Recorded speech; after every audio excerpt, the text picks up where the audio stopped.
Essa obra não é obra que é realizada por força.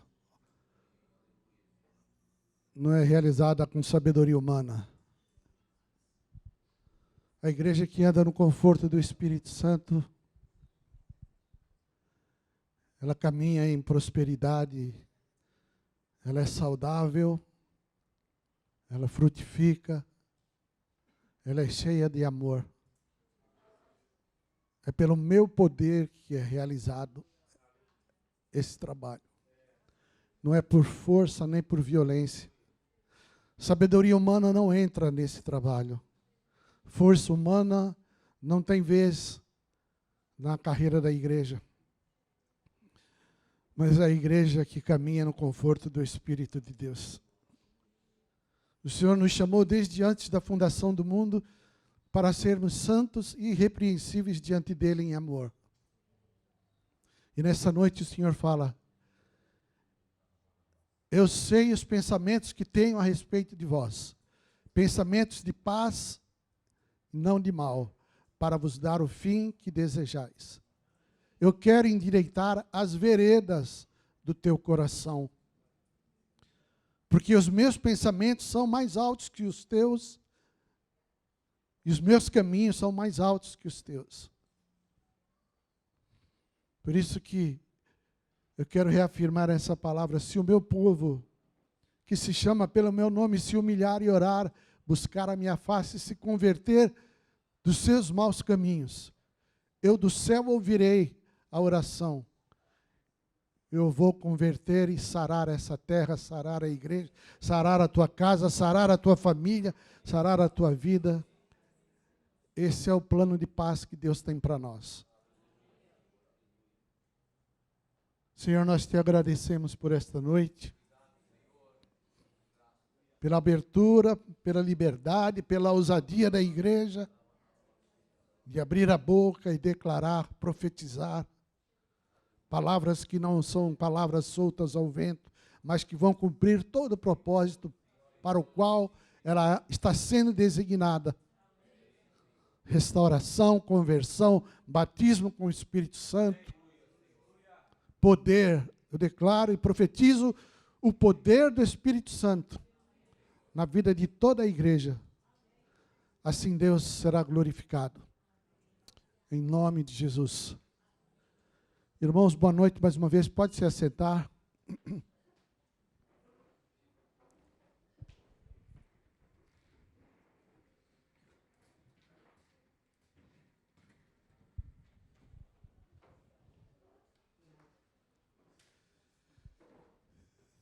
Nos últimos tempos, principalmente nesses últimos um ano e meio, por todos os lugares que a gente tem andado, em reuniões, encontros, sejam de conselho de pastores, sejam de congressos, sejam de pregações, a ênfase da palavra é uma palavra centralizada nas calamidades. Uma palavra que é centralizada nos ventos que correm, nos rios que correm, nos ventos que sopram e nas chuvas que são fortes.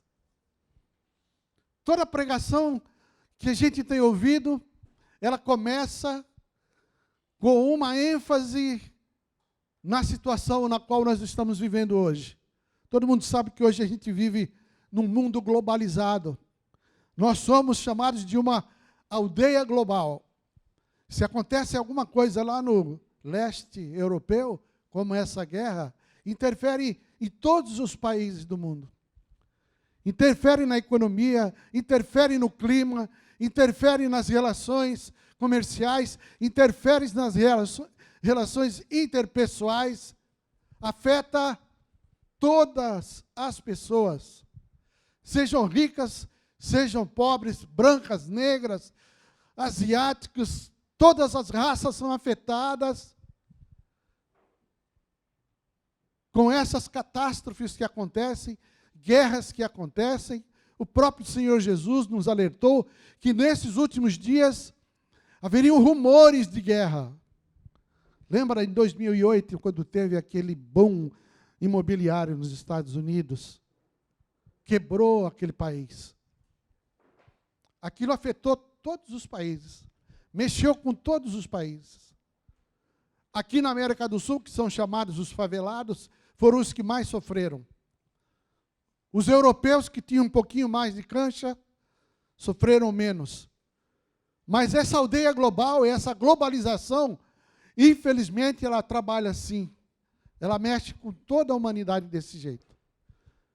Mas o que eu queria compartilhar com vocês nessa noite, queria ser breve, por mim continuava aí esse mover, que eu creio que Deus, Ele quer continuar a fazer esse despertamento na nossa vida, trazendo uma ousadia do Espírito na vida de todos, tirando todo bloqueio, toda a língua presa, todo ouvido que tem bloqueios, toda mente que está com travas, que não consegue ter um entendimento claro da palavra, quando faz uma leitura, quando vai meditar na palavra, todo esse envolvimento dos fatos e acontecimentos que a gente ouve, tudo isso impede uma comunhão plena com Deus. E aí vem Brumadinho, aí vem crise energética, depois vem guerras, depois vem pandemia, agora sarampo, e como é que chama essa outra doença aí dos macacos? Tudo isso afeta e mexe com a gente, mexe com as famílias, apavora a vida de todo mundo. Mas a minha palavra vai de contramão a tudo isso. A minha palavra está fechada em Filipenses 4:4. Alegrai-vos sempre no Senhor, outra vez digo, alegrai-vos. Se você quiser acompanhar na tua Bíblia, se você quiser acompanhar no teu celular, nós estamos perdendo o manuseio da palavra de Deus. Eu não quero fazer nenhuma crítica, porque eu também uso o celular para ler a Bíblia. Mas nós estamos perdendo a capacidade de mexer nisso aqui, de desenvolver assim uma intimidade com a palavra de Deus, não só com Deus, mas com a própria palavra. Abre tal livro, você vai lá e já abre no livro ali. Isso é intimidade com o livro. Nós estamos perdendo isso. Coisas que no passado não acontecia. Mas eu quero declarar, alegrai-vos sempre no Senhor. Outra vez digo, alegrai-vos. Tiago, na sua carta, o apóstolo diz, tende por motivo de grande alegria o passardes por várias provações. Palavra estranha, né? Tendes por motivo de grande alegria passardes por várias provações. Eu estou querendo caminhar nessa contramão com vocês. Desenvolver aqui uma conversa com vocês que ande totalmente contra a maré, fazendo com que todos esses acontecimentos, tudo isso que tem envolvido as nossas vidas, vem através da palavra de Deus, levar a nossa mente, a nossa vida, a esse percurso que o Espírito de Deus quer trazer para nós. Alegria no meio da adversidade. Alegria no meio das provas.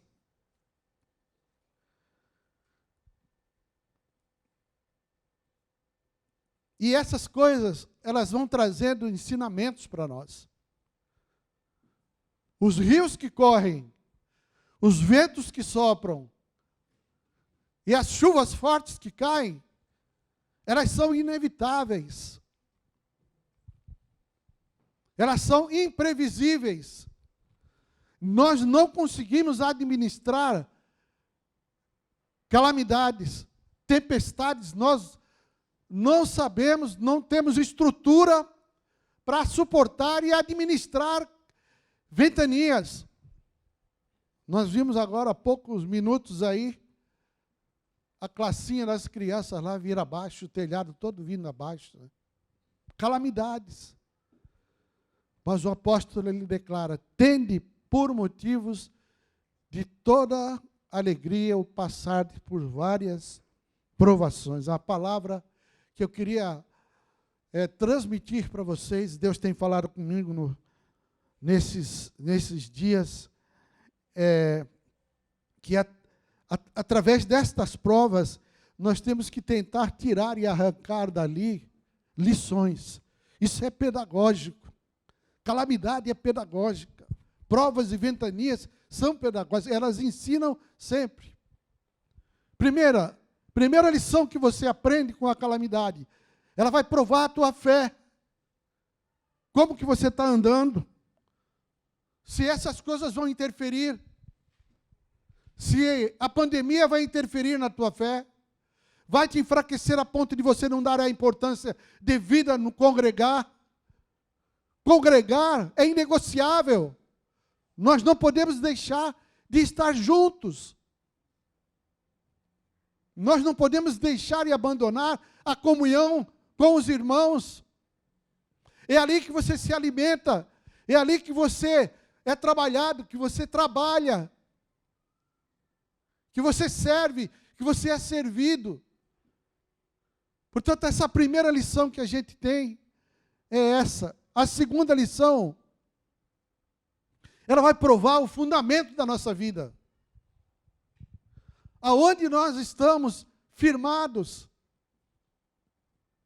Qualquer chuvisqueiro, qualquer chuva um pouquinho mais forte, hoje é Netflix.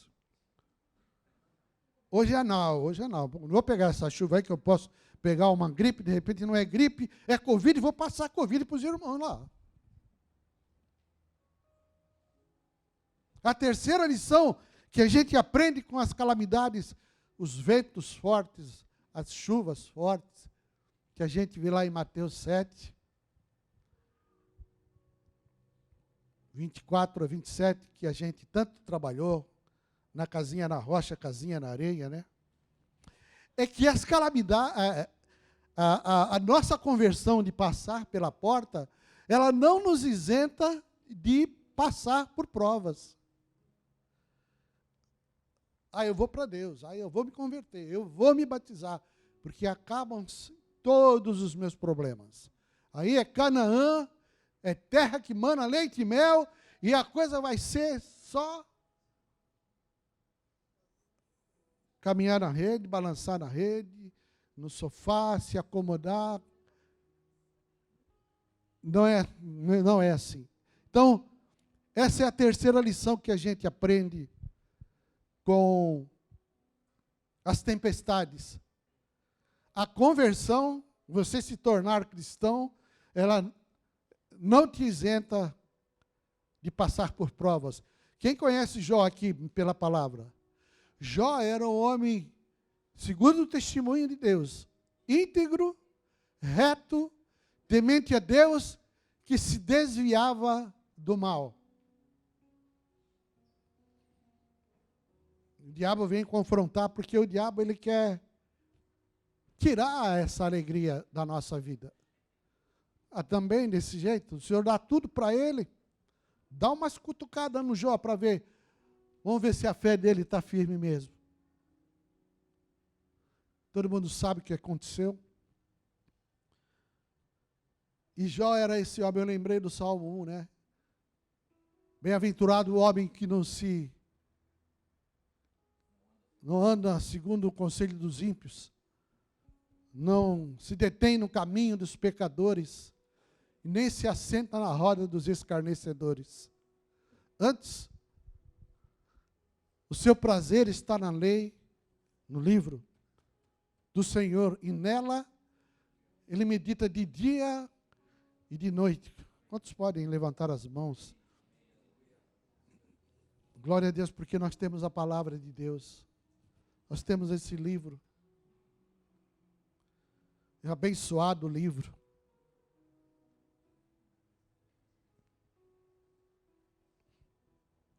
uma das maiores reformas, um dos maiores avivamentos registrados na Bíblia,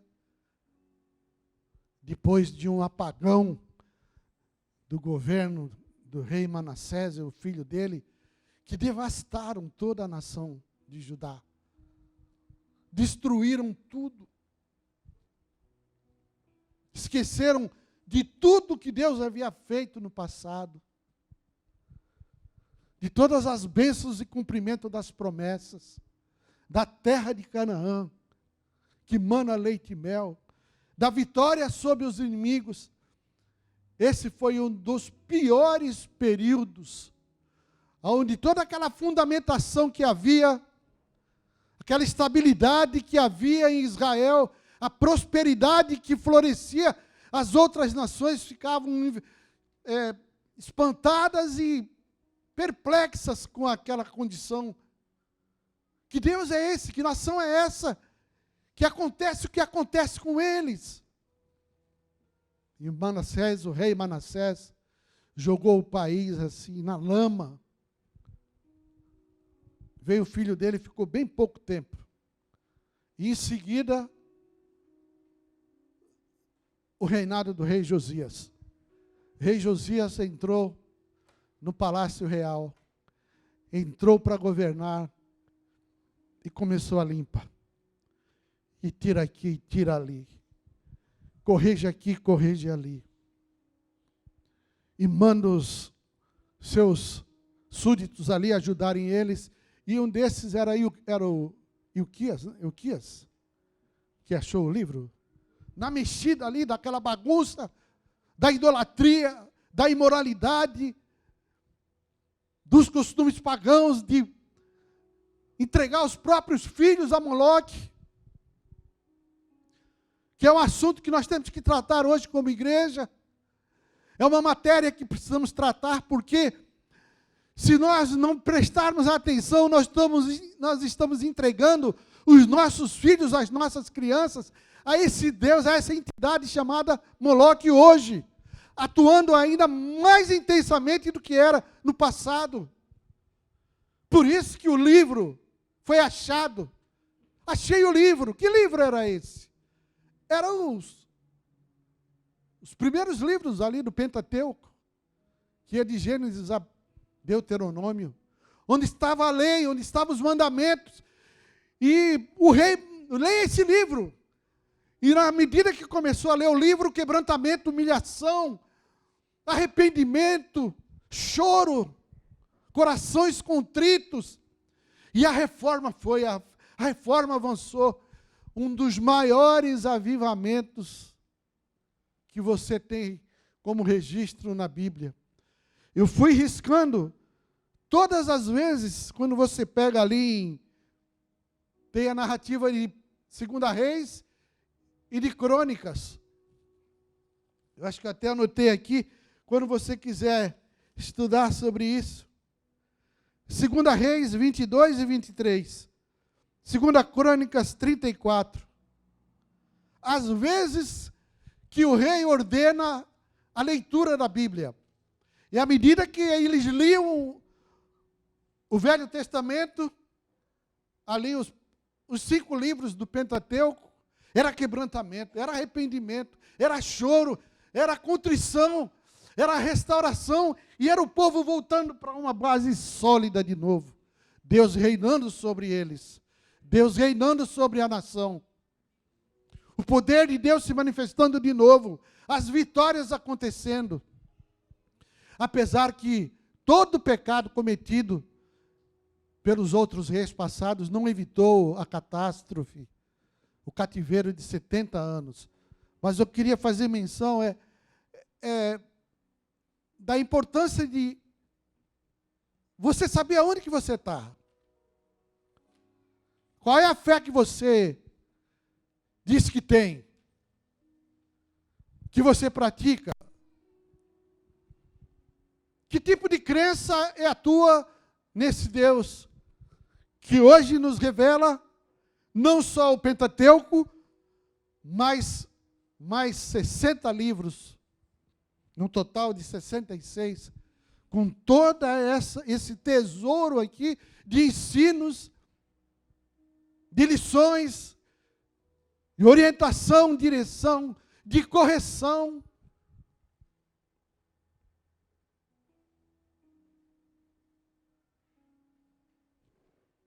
E eu falei que comecei a anotar todas as vezes que eram ordenados a ler o livro para mudar a vida das pessoas. O livro que muda a história da tua vida, mesmo no meio das calamidades. Quando você olha para o quadro da tua vida, que você vê que não tem mais solução, que você se perdeu, caiu o chão, nós somos levados a olhar essas calamidades com a perspectiva da ótica de Deus, para que essas calamidades jamais tirem a nossa alegria. Amém? Jamais tirem a nossa alegria. O papel do diabo é tirar a alegria. Jó, além de ser íntegro, reto, temente a Deus, que se desviava do mal, era um pai que acordava às 5 horas da manhã para aclamar pelos filhos. Se porventura meus filhos pecassem ou pecaram, ele estava ali clamando. Todos os dias ele orava pelos filhos. Era tudo aquilo que ele era. Mais um pouquinho na frente, depois que tudo aconteceu, até a saúde dele foi mexida, entra uma esposa desvairada. Você ainda vai adorar esse Deus, reconhecer esse Deus? Onde é que tu está com a cabeça, Jó? Mulher, ele deu tudo. Agora que nós estamos nessa situação, você acha que eu vou amaldiçoar o meu Deus e pedir a morte? Não. A autoridade do marido sobre a esposa com sensatez, com temor de Deus, com sabedoria. Ele tinha não só a esposa, mas os filhos e a própria vida dele fundamentada de uma forma como poucas vezes a gente vê na Bíblia. Foi ele que declarou: eu sei que o meu Redentor vive e por certo se levantará sobre a terra. Ele sabia onde ele estava. Outro que sabia onde estava. Se você quiser acompanhar o Salmo 27,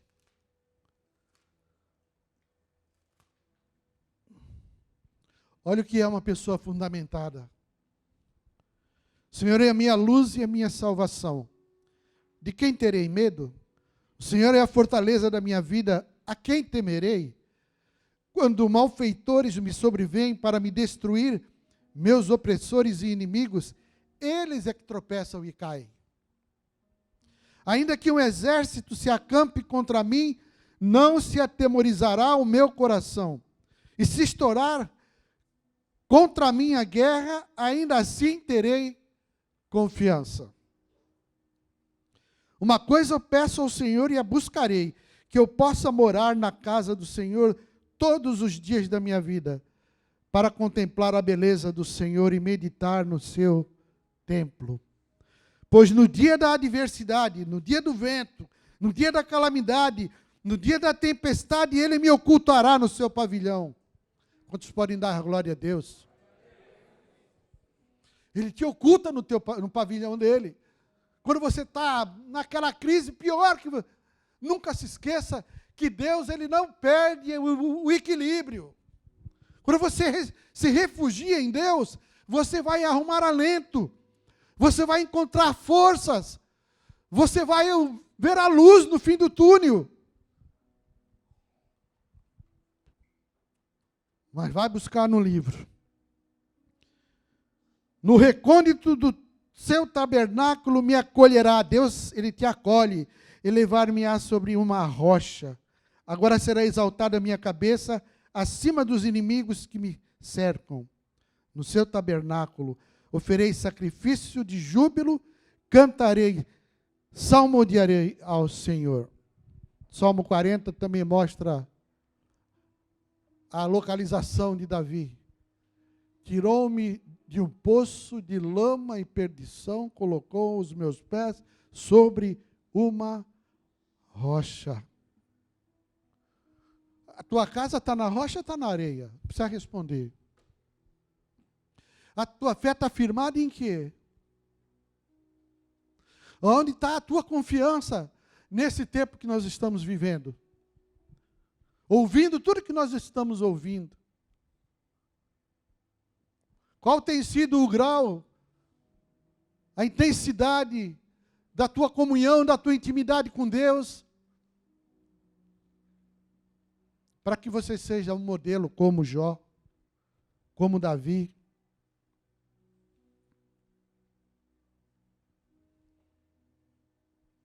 Muitas vezes a gente vê esses terremotos, tufões, ciclones, que devastam áreas grandes, né? Estados Unidos é muito vítima disso. Sabe o que representa isso? É Deus chamando essas nações a se dobrarem diante de Deus.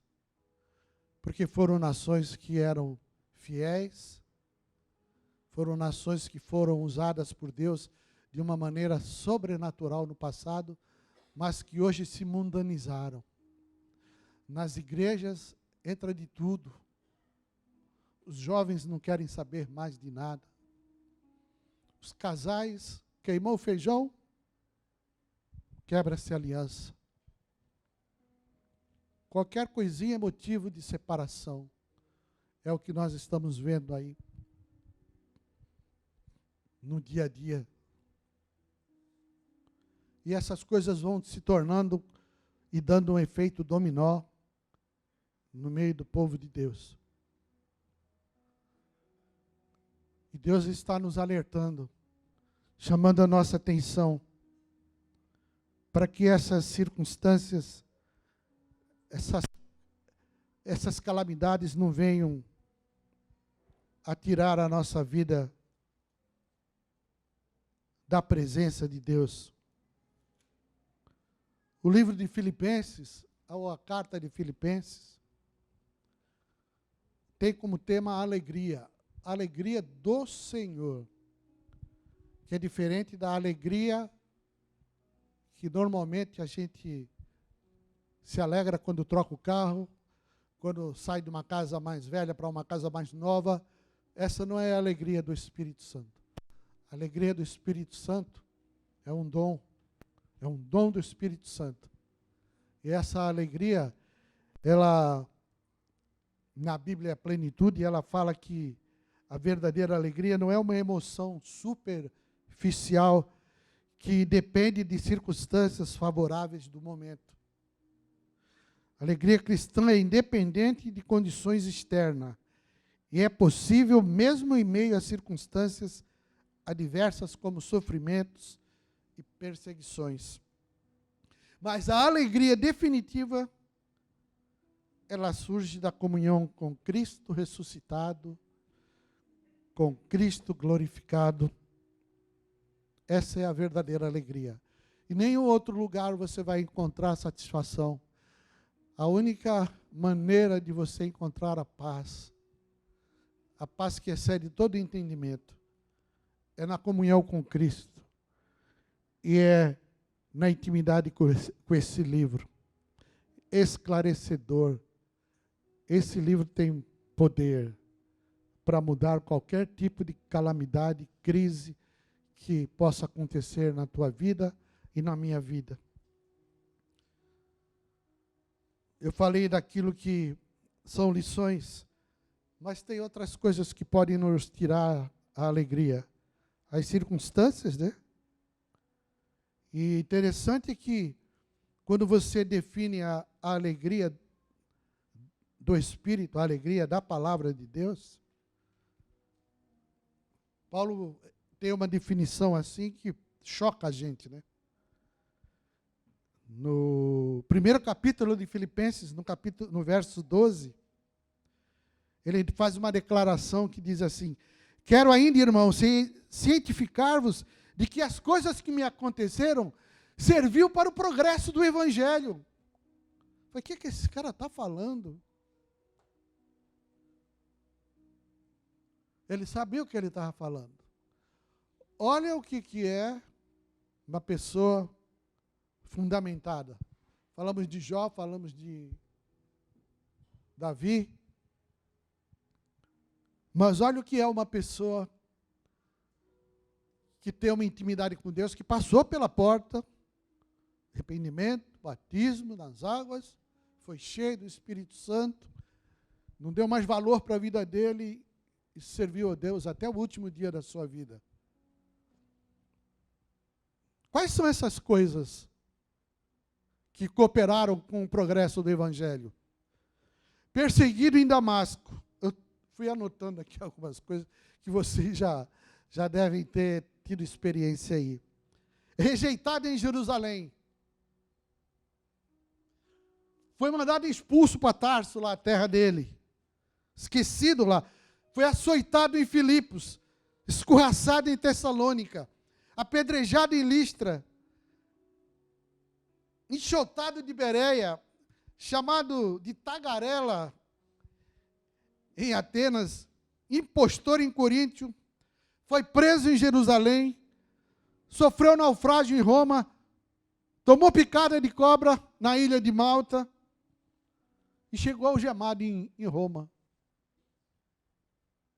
Olha o que ele fez com as calamidades dele. Ele declarou que essas coisas cooperaram para o progresso do Evangelho. A gente acontece uma coisinha ou outra aí, já reclama, pisaram no meu calo, caramba, que coisa, isso, aquilo. Murmuramos, reclamamos. Quando você vê um histórico desse daqui, a primeira coisa que vem na nossa mente, o que é um cristão fundamentado? Segunda coisa que tenta tirar a nossa alegria. Primeiras circunstâncias. São as pessoas. As pessoas, elas ferem mais as nossas vidas, prejudicam mais as nossas vidas do que as circunstâncias. As pessoas nos desapontam.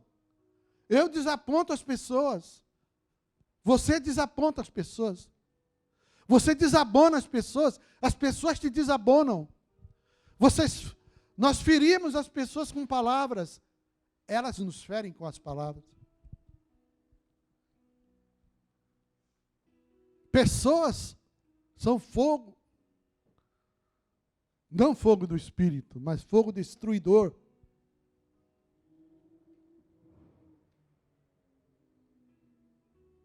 O que a Bíblia nos ensina com relação a essa segunda situação que tenta tirar a nossa alegria? Que eu não sou uma pessoa perfeita, nem você é uma pessoa perfeita. A minha casa, a minha família não é uma família perfeita, nem a tua é uma família perfeita. A tua esposa não é perfeita. Nós, maridos, não somos perfeitos. Nossos filhos não são perfeitos. Aonde nós congregamos, não é uma congregação perfeita. Não existe congregação perfeita no mundo. Porque aqui nesse livro, no capítulo 1, verso 6, fala que a boa obra que Deus começou em nós, Ele que vai aperfeiçoar até o dia de Cristo. Amém? Aleluia? Glória a Deus, está um silêncio profundo aqui. Amém, aleluia, meus irmãos. Deus começou, Ele falou que vai terminar na tua vida. Vai vir vento, vai correr rio, vai cair forte chuva, mas isso não vai fazer nada na tua vida. Porque tu está coberto pelo sangue de Jesus. O Espírito de Deus vai te dar capacidade, força, poder, unção, para passar por essa situação que nós estamos vivendo hoje, e você vai passar aprovado, e eu profetizo isso na tua vida. Em nome de Jesus. Sem medo de errar. porque eu sei novamente os pensamentos que Deus tem a nosso respeito. É pensamentos de paz para nos dar o fim que nós desejamos. No mundo tereis aflições, mas tem de bom ânimo, eu venci o mundo. Por isso que a gente tem que pegar e exercitar o quê? Nesse negócio de pessoas, quando fala de pessoas, o que a gente tem que exercitar? Qual é a prova mais difícil? Perdão. Ah, aí não. Perdão aí é... Não sabe o que o Fábio me fez. Não sabe o que aquele Elisângela falou para mim aí domingo passado.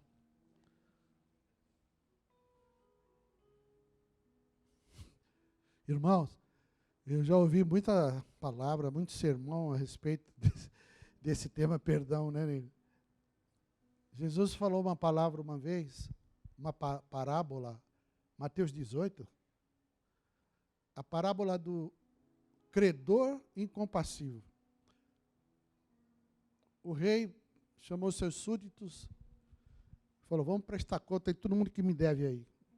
Aí veio um, devia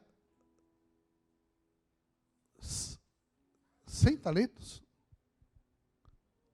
100 talentos, acho. O que devia pouco era denário, mas o que devia muito era talento. 10.000 talentos. Tem que essas moedas, denários, talento, a gente não tem ideia do que é isso. A nossa moeda é o real. Mas quando você vai fuçando o livro, vai ouvindo testemunhos, vai vendo alguns desses valores que a Bíblia fala, né? Diz que um talento, o cara devia 10.000 talentos. E ele falou que não tinha condição de pagar. Aí o rei falou, é o seguinte, vende teus filhos, tua mulher, você paga a tua dívida e segue teu caminho. Mas tem compaixão de mim, tem paciência comigo, me perdoa. Ah, tá bom. Você está perdoado. O cara foi embora. Esse perdoado encontrou um conservo dele que devia 100 denários. Paga o que me deve. Não tenho. Paga o que me deve. Não. Tem paciência comigo? Não teve paciência com ele. Aí avisaram o rei. Cara, eu te perdoei de 10.000 talentos, você não perdoou. O cara com 100 denários, cara. Vou te mandar para os verdugos, que os verdugos vão te estrangular, vão trabalhar contigo. Você vai ver o que vai acontecer contigo. Um talento equivale a 35 quilos de ouro. Aproximadamente 60 mil reais. Um talento. 10.000 talentos representam 350 mil pesos de ouro. Que exagero, que parábola é essa que Jesus conta, né? O custo de impostos da nação, ali do primeiro século, era de 800 talentos. E o custo de 13 anos era o valor daqueles 10.000 talentos. Sei que são coisas exorbitantes. Por que Jesus falou uma parábola tão exagerada como essa, né? Ele queria mostrar lá para os cristãos do primeiro século e para nós hoje aqui, que aquela dívida de 10.000 talentos é a dívida que nós tínhamos com Deus, que através de Jesus, na cruz do Calvário, foi perdoado para nós. Amém? Aleluia? Esse foi o preço que Jesus pagou. Nós nunca conseguiríamos pagar essa dívida. Ah, mas você não sabe o que aconteceu comigo. Eu posso até perdoar, Mas, esquecer, eu não vou esquecer, não. Uma coisa boa, uma notícia boa para ti, você não tem amnésia. É. Deus não tem amnésia. Deus é onisciente, onipresente, onipotente. Ele pegou o teu pecado e o meu pecado, jogou nas profundezas do mar. Colocou lá uma placa, proibido pescar aqui. Ele nunca mais vai jogar na tua cara o pecado que ele te perdoou.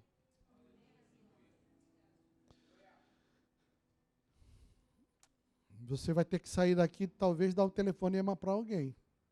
Ou fazer uma visitinha. Fazer uns acertos na tua vida. Se você não perdoar, você não pode orar. Nós não podemos orar. Você não pode ofertar se você não perdoar. Não tem valor para Deus. Pô, mas que Deus radical. Não, ele não é radical. Ele é aquele que exerceu o maior grau de amor por toda a humanidade, de entregar o próprio Filho para que morresse na cruz no nosso lugar. Pagar toda a nossa dívida. Pode levantar a mão mais uma vez. Senhor, nós te agradecemos pelo perdão dos nossos pecados. Pela dívida impagável que nós tínhamos e que hoje está sanada. Foi pago. Na cruz foi pago. Naquele monte do Calvário foi paga a nossa dívida, Senhor. Glorificado seja o teu nome, Jesus. Exaltado seja o teu nome, Senhor. Tu és merecedor de toda a honra, toda a glória, toda a seriedade. Como filhos teus, como cristãos, queremos levar uma vida cada vez mais séria, comprometida, consagrada para ti, Senhor. Servir ao Senhor com alegria, ter prazer no discipulado, ter prazer no congregar, ter prazer no estar junto, no fazer nossas refeições juntos, voltarmos a ser igreja, Pai, como foi a tua igreja lá no passado. Todos estavam juntos, tinham tudo em comum, faziam suas refeições de casa em casa, e havia temor em todos ali, Senhor. Profetizo esse quadro, esse estilo de vida no nosso meio, em nome de Jesus. Terceira coisa que tenta tirar a nossa alegria, sabe o que é? Um dinheiro. Se tem dinheiro, tem confusão. Se não tem dinheiro, tem confusão. Se tem pouco dinheiro, tem confusão. Se tem muito dinheiro, tem confusão. Casamentos se desfazem por causa de dinheiro. Se casam por causa de dinheiro. Se separam por causa das divisões. Já viu aquela história das heranças? Que a família tem 15 irmãos. Uma casinha de 10 metros quadrados. Eles se matam entre eles. Ia dar um denário para cada um só.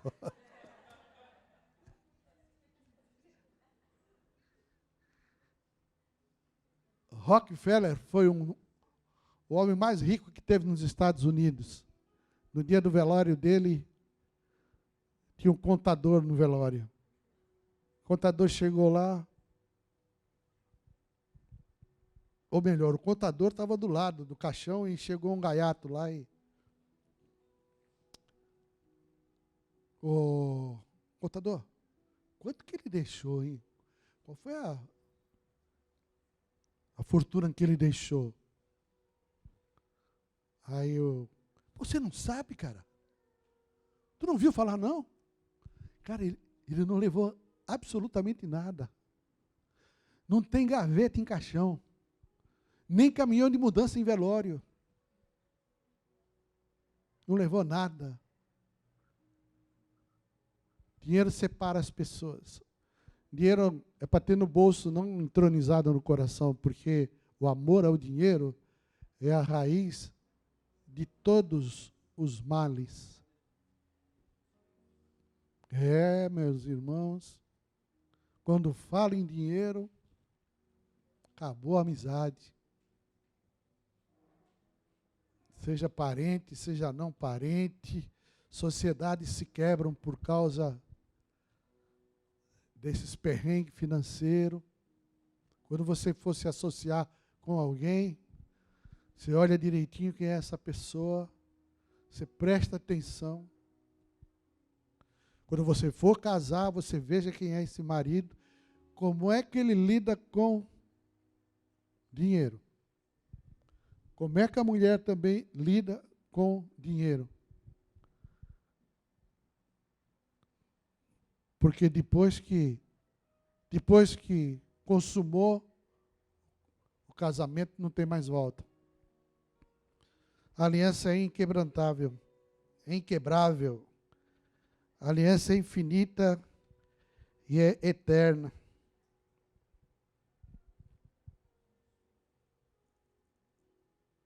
Para a gente chegar no final aqui, a outra coisa que tira a nossa alegria é a ansiedade. Filipenses 4, 6 e 7. O texto do dinheiro é Filipenses 3, 19. Só para vocês, tem alguém anotando? O destino deles é a perdição, o Deus deles é o ventre.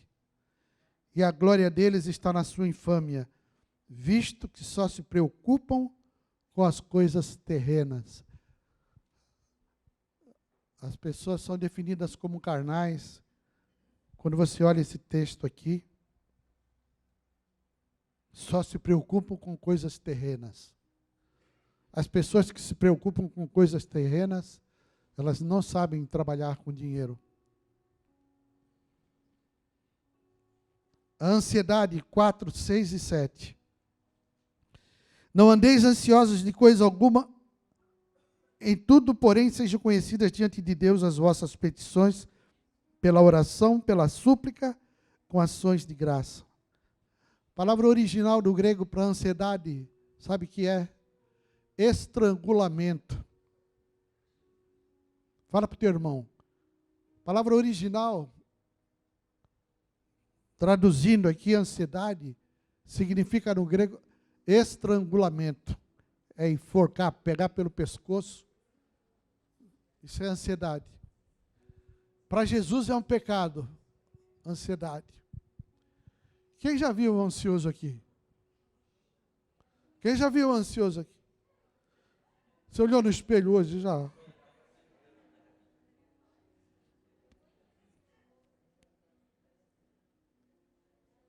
Paulo deu o resultado da cura da ansiedade. Sejam conhecidas diante de Deus as vossas petições por 3 coisas: oração, súplica e ações de graça. A palavra oração aqui, ela tem a mesma definição no grego de adoração. Qual é a diferença de adoração para dar graças? Adoração é aquilo que Deus é. E você dá graça por aquilo que Deus te dá. Essa é a diferença. E aí você quer sair da ansiedade? Começa a orar. Primeiro item aqui, adorar a Deus. Senhor, obrigado. Porque Tu és grande, majestoso, poderoso, maravilhoso. Tu és o príncipe da paz. Tu és o rei dos reis, Tu és o Senhor dos senhores, Tu és tudo, rei do universo, criador dos céus e da terra. Tu és a pessoa mais maravilhosa do universo. Começa a fazer isso na tua casa, de manhã, na hora do almoço, nos horários que você está com a esposa, nos horários que você está sozinho no teu quarto. Adore a Deus, declara o que Deus é, declara tudo aquilo que Deus te representa para ti. É infinito, não dá para escrever num livro, são muitos cadernos que você vai escrever o que Deus é. Isso é adoração.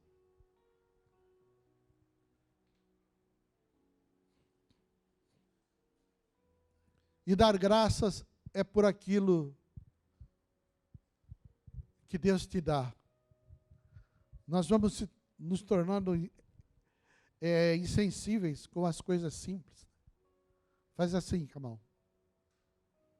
Você já viu a utilidade disso aí? Eric, passa a mão na Catarina, assim. Catarina, isso é bom? Agora, Eric, passa o braço em volta dela. Você tem que agradecer pela tua mão. Você pode cumprimentar uma pessoa. Você pode abraçar com os teus braços. Se tem pernas, quem tem perna aí? Fica em pé um pouco, rapidinho. Aí, olha.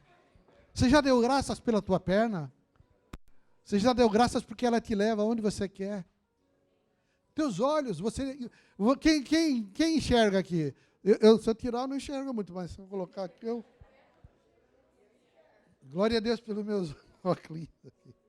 Irmãos, você tem ouvido?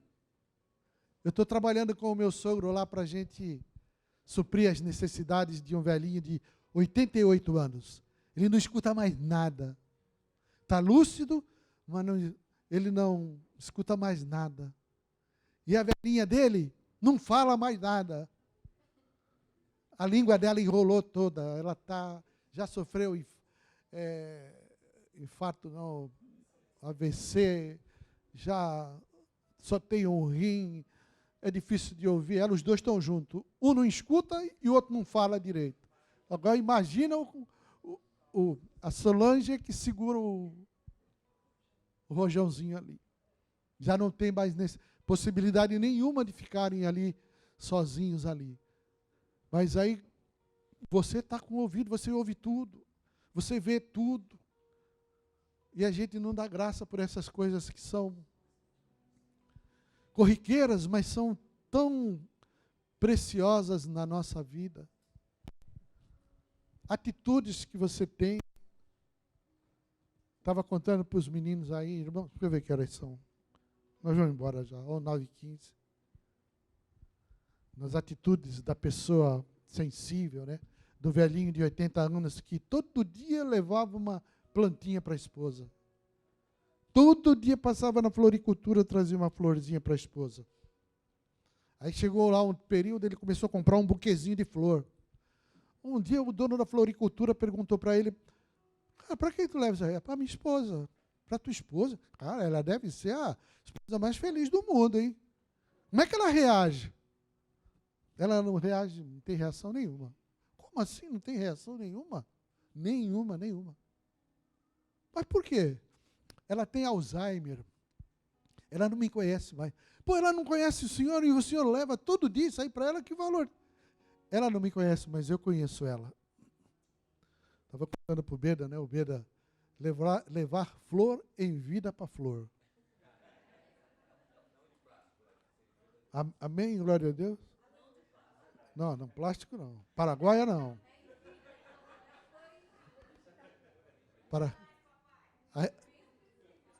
A Solange fez aniversário, a Regina veio lá com um buquezinho de flor. Coisas simples. Mas você vê o amor de Deus na vida das pessoas com as atitudes, usando a mão, usando a mente. Pensamentos de paz, de alegria, de serviço. Irmãos, vamos ser irmão de verdade. Vamos viver em família. Nós podemos. Se alguém tem alguma dívida comigo aí, pode me parar aí, vamos acertar esse negócio. Um tempo que, de vez em quando, chegava alguém lá em casa, Luiz, preciso falar contigo. Pô, já tremia do pé à cabeça, pronto. Nós ferimos as pessoas nos ferem. Nós não somos perfeitos, Deus está nos aperfeiçoando. Prazer, a alegria de andar com esses dois jovens aqui, os demais auxiliares. Para mim é um presente de Deus, que eu, na minha idade, eu já era para estar, como eu falei, na sociedade varonil, só com o velhinho, com os cabelos brancos, né? Mas me deram a honra de caminhar com Eric, o Elvis, Cleiton, só camisa 10. Cris, o meu músico preferido aqui, para servir a Deus. Toda semana nós estamos orando aqui por vocês, pelas famílias. Toda semana nós temos procurado ser fiéis na nossa responsabilidade de se colocar na brecha por vocês. Para que a tua casa seja uma casa abençoada, onde a alegria do Senhor vai ser permanente, independente se correrem os rios, se soprarem os ventos e caírem as fortes chuvas, nada vai tirar a tua alegria. Feche os teus olhos. Eric, se quiser vir para cá. Senhor, nós pedimos perdão pelos nossos pecados. Reconhecemos quão mal nós somos, quão terríveis nós somos, machucamos as pessoas. Mas nós queremos, Pai, a partir desse dia, dessa noite que o Senhor trouxe tanta novidade por meio do Teu Espírito, realizando uma obra maravilhosa no meio da Tua igreja. Nós queremos nos comprometer de renovar nossa aliança, primeiro a nossa aliança contigo e depois a nossa aliança entre nós. De andarmos nessa novidade de vida, Senhor, fazendo bem, como foi nosso Mestre Jesus, que andou por todos os lugares, fazendo bem e curando a todos os cativos do diabo, porque Deus era com ele. Sê conosco, Senhor. Com a habitação do Teu Espírito em nós, eu creio que nós podemos avançar cada vez mais intensos nesse amor uns pelos outros, nesse serviço uns pelos outros, de animar buscar aqueles que estão desanimados, aqueles que pararam de congregar, de ir atrás deles, visitá-los, tomar um café com eles, Senhor, servir ao Senhor. Sairmos dos portões daqui, Pai, trazer de volta a alegria naqueles que perderam a esperança, perderam o ânimo de congregar, da comunhão, do partir do pão, Senhor. Capacita a Tua igreja nessa noite, realizando esse pedido nosso. O Senhor mandou nós pedir e dar-se-vos-á. Nós pedimos desse capacitar, ó Deus, pequenos atos, pequenas atitudes, mas que têm muito valor, que trazem edificação, trazem alegria, trazem compromisso, trazem unidade, gerando um corpo saudável, um corpo que vai fazer com que as pessoas vão olhar e vão querer andar conosco também.